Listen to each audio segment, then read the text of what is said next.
दृढ़ पिंड गति की, इसके अंदर हम घूर्णन गति और घूर्णन गति से संबंधित जितने भी फॉर्मूले बनते हैं वो सभी हम देखेंगे, है ना। तो ये हम अभी इसलिए देख रहे हैं क्योंकि इनसे आधारित जितने भी प्रश्न बनते हैं, जितने भी सवाल बनते हैं, जितने भी जो भी प्रैक्टिस क्वेश्चन न्यूमेरिकल्स बनेंगे, हम वो सभी देखेंगे, है ना। तो वो देखने के लिए पहले हमें इसकी बेसिक थ्योरी और बेसिक जो फॉर्मूले हम काम में लेंगे वो हमें पता होना चाहिए कि वो क्या है, कहाँ से आए, है ना।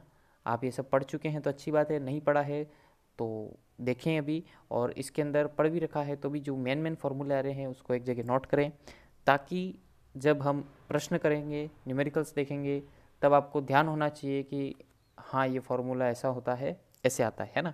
क्योंकि फिर अचानक काम मिलेंगे और ऐसा आपको कंफ्यूज ना हो कि यार ये आ कहाँ से गया। ठीक है सर, तो शुरू करते हैं।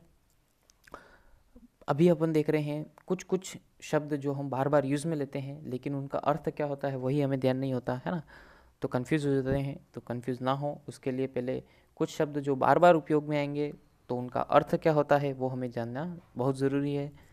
तो देखो साहब, दृढ़ पिंड या रिजिड बॉडी, तो वे पिंड जिनकी बाह्य बल लगाने पर भी आकृति क्या हो, अपरिवर्तित हो, ऐसे पिंड क्या कहलाते हैं, दृढ़ पिंड कहलाते हैं। एक्चुअल में प्रकृति में ऐसा कोई पिंड उपस्थित नहीं है जो उच्च बल, उच्च दाब या उच्च बल लगाने पर उसमें विकृति ना उत्पन्न हो, है ना। लेकिन फिर भी क्या होता है कि हम वस्तुओं का अध्ययन करने के लिए एक आदर्श स्थिति मानते हैं हमेशा, तो उस आदर्श के लिए हम एक दृढ़ पिंड की कल्पना करते हैं जो एकदम आदर्श है, जिसमें विकृति नहीं आती है, जिसमें विकृति नगण्य होती है ना। तो कई बार हम कई परिस्थितियों में ऐसी चीज़ें करते हैं कि हमें कई चीज़ें क्या होती है, नगण्य माननी पड़ती है ना। कैलकुलेशंस के लिए करना पड़ता है। अभी देखो साहब, दृढ़ पिंड क्या होता है आप समझ गए कि जैसे कोई भी वस्तु है जो घूर्णन गति कर रही है तो इसकी आकृति में हमने मान लिया कि कोई परिवर्तन नहीं आएगा। एक्चुअल में हल्का हल्का परिवर्तन हमेशा होता है, हर एक में आता रहता है, लेकिन हम मानते हैं कि इसमें जो भी परिवर्तन है वो ना के बराबर है, नगण्य है। ठीक है, तो ये हमारा दृढ़ पिंड है। अब निकाय, निकाय भी आप बहुत जगह सुनते हैं, क्या होता है, ऐसी कणों का समूह है जिसमें सभी कण आपस में अन्योन्य क्रिया करते हैं और किसी घटना के अध्ययन के समय विचाराधीन होते हैं, है ना। तो कुल मिला के ऐसे कणों का समूह जिस भी घटना पे अपन बात करते हैं, जिसकी घटना के बारे में विचार करते हैं, वो हमारा क्या है, निकाय। आंतरिक बल और बाह्य बल। आंतरिक बल कण के एक दूसरे पर जो बल आरोपित करते हैं, जो निकाय के समस्त कण, यानी कि निकाय के अंदर जो जितने भी कण हैं वो आपस में एक दूसरे पर जो बल आरोपित करते हैं वो आंतरिक बल है, जो कि परस्पर क्या होता है, बराबर होता है और एक दूसरे के विपरीत होता है। और बाह्य बल आप गति में भी बहुत अच्छे से पढ़ चुके हैं। बाह्य बल को क्या होता है, किसी वस्तु की गतिशील करने में या किसी वस्तु को रोकने में उस पर जो बल आरोपित करते हैं, निकाय पर आरोपित यही बल बाह्य बल कहलाता है। कहने का मतलब बाह्य बल क्या था, पढ़ा था गति में भी, है ना, कि वस्तु अगर गतिशील है तो गतिशील रहेगी और स्थिर है तो स्थिर रहेगी जब तक उस पर कोई बाह्य बल कार्यरत ना हो, है ना। तो वही बात है। द्रव्यमान केंद्र, सेंटर ऑफ मास, क्या होता है भाई, दृढ़ पिंडों की जटिल गतियों में जिसमें उस स्थानांतरण के साथ गुणन गति भी करता है। देखो इसके अंदर क्या है, ये कह रहे हैं कि जैसे ये ढलान पे कोई बॉल है ना, तो वो आपस में भी गोल गोल घूम रही है ना, अपनी जगह पे भी गोल गोल घूम रही है और धीरे धीरे आगे भी जा रही है। तो वो क्या कर रही है, घूर्णन गति भी कर रही है और स्थानांतरण गति भी कर रही है ना। गोल गोल अपनी जगह पे भी घूम रही है और आगे भी बढ़ती जा रही है ना। तो ऐसी गणित इसमें क्या होता है, फिर इसमें जब हम कैलकुलेशन करते हैं या जब बात करते हैं इसके बारे में, तो इसके अंदर थोड़ी जो गणनाएं होती है वो जटिल हो जाती है ना। इसलिए हम क्या करते हैं, इस प्रकार की गतियों को समझने के लिए एक विशेष बिंदु पर, है ना, इस पूरी बॉल पे अब अलग अलग जगह पे अलग अलग बातें होंगी, है ना। आपका हर फॉर्मूला हर जगह या हर कैलकुलेशन आपकी अलग अलग बॉल की सतह पे अलग अलग पॉइंट पे अलग अलग आएगी। इसलिए हम उस पूरे की ना मान के एक पॉइंट पे मानते हैं कि इस पे बिंदु पे हम बात करेंगे, इस बिंदु की हम बात करेंगे। तो एक विशेष बिंदु पर ध्यान रखते हैं तो गति का विश्लेषण करना हमारा क्या हो जाता है, आसान हो जाता है। तो इस विशेष बिंदु को हम द्रव्यमान केंद्र या सेंटर ऑफ मास कहते हैं। किसी कण या निकाय का द्रव्यमान केंद्र वह है जो इस प्रकार गति करता है कि मानो निकाय का समस्त द्रव्यमान उस बिंदु पर केंद्रित है तथा यह समस्त बाह्य बल इस बिंदु पर कार्यरत हैं। देखो प्राचीन समय से आप देखते हुए हैं सब जगह सेंटर ऑफ मास का उदाहरण जैसे यहाँ आप सेंटर ऑफ मास का उदाहरण देखते हुए हैं कि भगवान जी के हाथ में ये जो चक्र है ना, तो ये क्या होता है, एकदम सेंटर पे है ना। इधर उधर होगा, अब चक्र सेंटर यहाँ है लेकिन उंगली यहाँ रखेंगे तो चक्र गोल गोल घूम पाएगा क्या, सही से नहीं घूम पाएगा, है ना। तो प्राचीन समय से सेंटर ऑफ मास का नॉलेज सभी को है, देखो। और जैसे यहाँ पे देख लो, जैसे ये छतरी है ना, तो डंडा इसके सेंटर में ही लगा हुआ है, ये दिख रहा है ना। तो इसका मतलब यह भी सेंटर पे पॉइंट पे ही लगेगा। अगर सेंटर ऑफ मास पे ना लगा के डंडा यहाँ लगा देता मैं या यहाँ लगा देता, तो क्या ये छतरी ऐसे सही से जो अभी लगी हुई है वैसे रह पाती, नहीं रह पाती, है ना। तो सेंटर ऑफ मास का नॉलेज भाई देखो इतना प्राचीन समय से है सभी को। हाँ, अब देखो साहब कोणीय विस्थापन, इसमें जो अब देखो इसमें थोड़े फॉर्मूले ज़्यादा आएंगे आपके, और उनके फॉर्मूले आएंगे तो उनके साथ साथ उनके मात्रक वगैरह भी आएंगे, तो आपको ये कृपया करके ध्यान रखना ही है ना। अभी ये बेसिक है, ये सब क्लियर नहीं होगा तो आगे लेवल के क्वेश्चंस करने में बहुत तकलीफ आ सकती है मियाँ। इसलिए कृपया करके भाई साहब हाथ जोड़ के विनती है कि अच्छे अच्छे फॉर्मूले और मात्रक जितने भी बनते हैं आप इनको कृपया करके एक अलग से एक जगह पे उतारें, ताकि एक साथ आपको एक जगह पे सब कुछ मिल जाए, है ना, ज़्यादा ढूंढना ना पड़े इधर उधर। ओके, शुरू करें। कोणीय विस्थापन, कोणीय विस्थापन क्या होता है, किसी अक्ष के परितः घूर्णन कर रहे कण का स्थिति सदिश आर कण की दो क्रमागत स्थितियों के मध्य जो कोण बनता है उस कण का कोणीय विस्थापन कहलाता है। तो यहाँ पे कोणीय विस्थापन क्या है, एक प्रकार से एंगल जो बन रहा है उसका मान है ना। ये जो कोण बना, ये जितना कोण बना है ये आपका कोणीय विस्थापन है ना। तो यहाँ पे कोणीय विस्थापन थीटा है, ठीक है। कोण को हम ज़्यादातर नॉर्मली किससे दर्शाते हैं, थीटा से, है ना। गणित वालों को सभी को ध्यान होगा। तो कोणीय विस्थापन देखो कोणीय विस्थापन का सूत्र लिखा है यहाँ पे, रैखिक विस्थापन बटा त्रिज्या। और यही सूत्र आप हमेशा हर जगह, अगर आपने 8वीं 9वीं 10वीं में गणित अच्छे से पढ़ी है तो आप जानते होंगे कि वृत्त में भी आपने ये सूत्र लगाया होगा कि थीटा यानी कि कोण बराबर चाप बटे त्रिज्या। तो चाप कितना है, एस, है ना, और चाप बटे त्रिज्या, त्रिज्या कितनी है, आर, ठीक है। तो यही फॉर्मूला वही है ना। तो एस थीटा बराबर एस बटा आर, यानी कि कोणीय विस्थापन निकालना है तो रैखिक विस्थापन में त्रिज्या का भाग दे दो, कोणीय विस्थापन मिल जाएगा, ठीक। कोणीय विस्थापन का मात्रक यहाँ पे रेडियन में होता है ना। एक आप डिग्री में कोण मापते हो, एक रेडियन में, है ना। तो यहाँ पे हम मात्रक किसका मानते हैं, कोणीय विस्थापन का, रेडियन में, ठीक है साहब। ये एंगल है इसलिए इसके विमीय सूत्र सब जीरो होगा, कुछ नहीं होगा। और सदिश रूप में एस बराबर थीटा इंटू आर लिखा है, कोई दिक्कत नहीं है, ठीक है। अब देखो साहब इसके अंदर कोणीय विस्थापन एक सदिश राशि है, ठीक है, जिसकी दिशा सदैव दाएं हाथ के नियम से ज्ञात की जाती है। यह अक्षीय सदिश कहलाता है। वामावर्ती घूर्णन के लिए कोणीय विस्थापन की दिशा तल के लंबवत बाहर की ओर और अक्ष के अनुदिश दिशा इसका विलोम भी सत्य है। कहने का मतलब देखो इसके अंदर अगर आपको डायरेक्शन निकालनी है तो दाएं हाथ का नियम आप यूज़ में लेंगे। अब दाएं हाथ का नियम कैसे यूज़ में लेंगे, मैं वो अभी आगे एक और घूर्णन अक्ष निकालना पड़ेगा घूर्णन गति के लिए, तो मैं उसमें भी बताऊँगा। लेकिन यहाँ पे भी आप देखो कर सकते हो कि जहाँ भी आपका जैसे घूर्णन गति ये इस डायरेक्शन में हो रही है ना, इस चित्र के अंदर आपको एरो यूँ दिखाया है ना, तो अगर इस डायरेक्शन में हो रही है तो आप अपना दायां हाथ लेके इसकी उंगलियाँ इस डायरेक्शन में रखो, अपने दाएं हाथ की उंगलियाँ इस डायरेक्शन में रखो, तो आपको अंगूठा इस डायरेक्शन में ऊपर की ओर मिलेगा, है ना।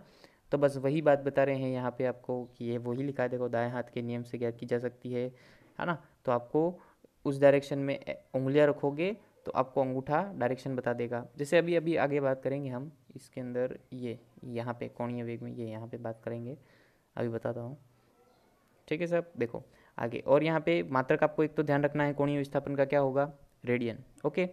एक ये भी ध्यान रखें चीज़ कि पाई बराबर 180 डिग्री होता है ना, और 2 पाई बराबर 360 डिग्री होता है ना, ये काम आएगा। तो 2 पाई रेडियन बराबर कितना होता है, 360 डिग्री, और 360 डिग्री एक पूर्ण चक्कर होता है ना। वृत्त का ये समस्त कोणों का योग ये अंदर कितना होता है, ये ऐसे कितना भी दूरी चक्कर लगा, ये पूरा वृत्त में ये तय की गए कोण के योग कितना होता है, 360, है ना, सभी को ध्यान होगा। यदि कोई वस्तु किसी नियत अक्ष के परितः घूर्णन कर रही है तो उसके समस्त कणों का कोणीय विस्थापन समान होगा, जबकि कणों का रैखिक विस्थापन घूर्णन अक्ष से उनकी दूरियों पर अनुरूप भिन्न भिन्न होगा, है ना। रैखिक विस्थापन दूरियों के अनुरूप भिन्न भिन्न होगा, लेकिन कोणीय विस्थापन होगा वो समान ही होगा। ओके। कोणीय वेग, एंगुलर वेलोसिटी, क्या बोलते हैं इसको? ओमेगा, है ना। तो दृढ़ पिंड की घूर्णन गति को कोणीय विस्थापन में परिवर्तन की दर से समझाया जाता है, जिसे कोणीय वेग कहा जाता है। कोणीय वेग क्या है? ओमेगा। इसे ओमेगा से व्यक्त करते हैं। कोणीय वेग एक अक्षीय सदिश है जिसकी दिशा दृढ़ पिंड के अक्ष के अनुदिश होती है। अब इसके अंदर यहाँ पे वही चीज़ आपको समझाई गई है पूरा, plus Z minus Z. Plus Z minus Z का मतलब होता है, जैसे आप समझ सकते हो कि जैसे ये एक्स वाई तल होता है ना, एक्स वाई, है ना। तो अगर ऊपर की ओर आ रहा है ऐसे, है ना, तो वो क्या होता है? प्लस जेड, और उसकी डायरेक्शन आपकी नीचे की तरफ जा रही है ना। यानी उल्टा अगर आप हाथ रखोगे अभी, तो अंगूठा आपका नीचे की तरफ पॉइंट करेगा, तो वो क्या हो जाएगा? Minus Z. देखो अभी कैसे करते हैं, बताता हूँ।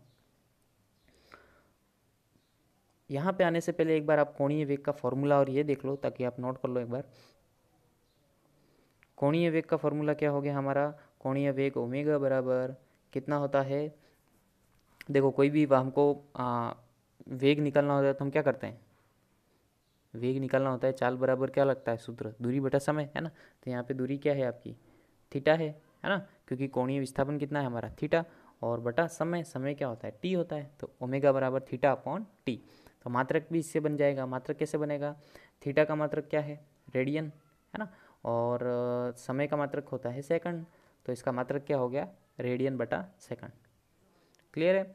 वृत्ताकार या घूर्णन गति में वस्तु के वेग को कोणीय वेग ओमेगा कहते हैं। ओमेगा बराबर थीटा अपॉन टी। मात्रक ध्यान रखें आप, रेडियन बटा सेकंड। ओके। हाँ, तो हम लेते हैं अपना दाहिना हाथ, ये रहा हमारा दाहिना हाथ। ठीक है, तो इसके अंदर क्या करेंगे? दाहिने हाथ में जैसे सपोज आपकी वस्तु यूँ गुणन कर रही है ना, ये दाहिने हाथ की ओर ऐसे ऐसे गुणन कर रही है। तो ऐसे अगर गुणन कर रही है तो आपकी उंगलियां भी किस डायरेक्शन में होंगी? इस डायरेक्शन में। ठीक है, तो आपका ये उंगलियां इस डायरेक्शन में, जिस डायरेक्शन में घूम रही है, तो आपको गुणन वेग की दिशा कहाँ से मिल जाएगी? सीधा ये अंगूठा ऊपर की ओर, ये आपको डायरेक्शन बताएगा, ये अंगूठा, है ना। अब वैसे ही अगर उल्टा कर दें इसका, है ना, कि अगर इस डायरेक्शन में घूम रही है ये वस्तु, ये यूँ, तो आप उंगलियां भी इस डायरेक्शन में रखेंगे, ये इस डायरेक्शन में, है ना। तो आपका अंगूठा किधर बता रहा है? ये नीचे की तरफ। क्लियर? तो ऐसे आप डायरेक्शन आपको दाहिने हाथ से मिल जाएगी। ठीक है साहब। यहाँ पे वही समझाया है आपको कि कोणीय वेग की दिशा को निकालने के लिए आप क्या करेंगे? दाहिने हाथ के नियम का उपयोग करेंगे। तो कोणीय वेग की दिशा को समझाने के लिए हमने अभी वही देखा कि दिशा ज्ञात करने के लिए आप घूमने वाले पिंड को उंगलियों से इस प्रकार पकड़ा जाए कि उंगलियों को घूर्णन दिशा में रखेंगे और मोड़ी गई है तो अंगूठा आपका घूर्णन दिशा को व्यक्त करेगा, यानी कि ये इस दिशा में घूम रही है तो आप उंगलियां इस दिशा में रखो, तो आपको ये कोणीय वेग ये इस डायरेक्शन में आपको मिल जाएगा, है ना। ये आप सवाल करेंगे तभी भी आपको और समझ में आ जाएगा, और अभी भी आपको बात तो समझ में आ गई होगी डायरेक्शन दाहिने हाथ से कैसे निकलेगा। ठीक है, मात्रक आपको पता पड़ गया, रेडियन बटा सेकंड। ठीक है, आगे देखो। कोणीय त्वरण। कोणीय त्वरण क्या होता है? जब किसी दृढ़ पिंड के कोणीय वेग के मान का परिवर्तन होता है तो उसमें कोणीय त्वरण उत्पन्न होता है। जैसे त्वरण था वैसे ही यहाँ पे कोणीय त्वरण है। यहाँ पे बस बात किसके सापेक्ष होगी? कोणीय वेग के सापेक्ष होगी, घूर्णन गति के सापेक्ष होगी, है ना। तो उदाहरण के लिए जब हम साइकिल को चलाते हैं या उसे रोकते हैं तो दोनों स्थितियों में कोणीय वेग में परिवर्तन होता है, अर्थात पहिए में, यानी साइकिल का पहिया तो आपका क्या कर रहा है? घूर्णन गति कर रहा है ना। तो वहाँ पे क्या पैदा होगा? कोणीय वेग पैदा होगा। तो कोणीय वेग के कारण क्या होगा? कोणीय त्वरण उत्पन्न होगा। तो अतः पिंड के कोणीय वेग में परिवर्तन की दर कोणीय त्वरण कहलाती है। इसको हम किससे दर्शाते हैं? अल्फा से, है ना। सामान्य त्वरण हम ए से दर्शाते हैं, तो यहाँ पे हम कोणीय त्वरण अल्फा से दर्शाते हैं। तो इसका फॉर्मूला भी देख लो। हाँ, कोणीय त्वरण क्या होगा? किससे दर्शाएंगे? अल्फा से, है ना। तो अल्फा बराबर क्या होगा भाई साहब? सामान्य त्वरण का फॉर्मूला याद करो। देखो अगर आपको कोई भी कोणीय वेग, कोणीय त्वरण किसी का भी फॉर्मूला अगर याद नहीं आता है तो साधारण वाले का याद करो और उसमें उससे तुलना करके यहाँ पे लिखो, है ना। तो वहाँ पे हमने क्या किया था? वेग में परिवर्तन बटा समय, है ना। तो यहाँ पे वेग में परिवर्तन क्या होता है? एक्चुअल में होता तो वेग ही है ना। तो यहाँ पे भी बात तो वही हो रही है। तो यहाँ पे कौन सा वेग है? बस कोणीय वेग है ना। तो कोणीय वेग को किससे दर्शाते हैं हम? ओमेगा से, और बटा समय था तो ये बटा समय। क्लियर? और मात्रक क्या आ जाएगा इसका, कोणीय वेग का मात्रक होता है रेडियन बटा सेकंड, और नीचे एक और समय है पहले से, तो क्या आ जाएगा रेडियन बटा सेकंड स्क्वायर, है ना। तो कितना आ जाएगा मात्रक कोणीय त्वरण का, रेडियन बटा सेकंड स्क्वायर। क्लियर। ये मेन कुछ बेसिक फार्मूले हैं, उनके बेसिक फार्मूलों के मात्रक हैं, तो ये आपको ध्यान रखने ज़रूरी है ना। तो कोणीय त्वरण को हम अल्फा से व्यक्त करते हैं, और इसका मात्रक आ गया आपका रेडियन बटा सेकंड स्क्वायर, है ना। तो स्क्वायर को अगर रेडियन बटा होता है तो ये तो सभी को ध्यान होगा, वैसे रेडियन बटा सेकंड स्क्वायर है ना। तो उसको अगर साथ में लिखना है तो मैं रेडियन सेकंड ऊपर घात -2 लिख देता हूँ, है ना, क्योंकि घात ऊपर आएगी तो माइनस का हो जाएगा। ठीक है, यहाँ तक आज के लिए बहुत है। आगे अभी और कुछ हम देखेंगे, इस जितने भी फॉर्मूले बनते हैं इससे सारे रिलेटेड एक बार सारे फॉर्मूले अपन देखेंगे, फिर हम इसके ऊपर आधारित प्रश्न और न्यूमेरिकल्स शुरू करेंगे। ठीक है, तो तब तक इनको पढ़ो, अभ्यास करो, एक जगह नोट कर सकते हो सब कुछ तो करो, ताकि रिवीजन करने में और या फिर वापस पढ़ना पड़े तब आपके लिए आसानी हो, है ना। चलो तब तक पढ़ते रहो, प्रैक्टिस करते रहो, खुश रहो, मस्त रहो। धन्यवाद।